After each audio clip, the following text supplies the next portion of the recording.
तिकडे सध्या शिवसेना पक्षाचं नाव आणि चिन्ह यावर सुप्रीम कोर्टात सुनावणीबाबत सुप्रिया सुळेंनी आता एक मोठं विधान केलंय। ज्या पद्धतीनं राष्ट्रवादी काँग्रेस पक्ष शिवसेना फोडले गेले हे अयोग्यच आहे। शिवसेना उद्धव ठाकरेंचीच असल्याचं सुप्रिया सुळेंनी म्हटलंय।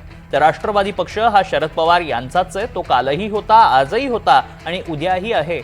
या संदर्भातील सर्व पुरावे आम्ही न्यायालयात सादर केल्याचं सुळेंनी म्हटलंय। पक्षासाठी शेवटपर्यंत लढणार असल्याचंही सुप्रिया सुळेंनी स्पष्ट केलं।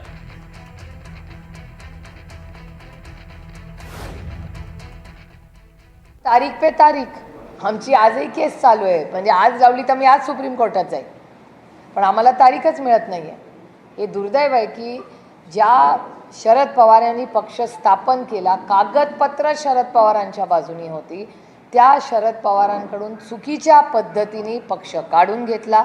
उद्धवजींची केस तीच आहे। त्याच्यामुळे उद्धव ठाकरे आणि शरद पवारांवर इलेक्शन कमिशन आणि त्याच्या मागची जी अदृश्य शक्ती आहे, त्या अदृश्य शक्तीचा गैरवापर करून दोन संविधानिक गोष्टी या मोडून काढण्याचा पाप त्यांच्या शिवसेना ही काल, आज आणि उद्या ही उद्धवजींचीच असणार आहे। याचं कारण असं की बाळासाहेब ठाकरेंनी तो पक्ष स्थापन केला, ते हयात असताना त्यांनी तो पक्ष उद्धवजींच्या हातात दिला।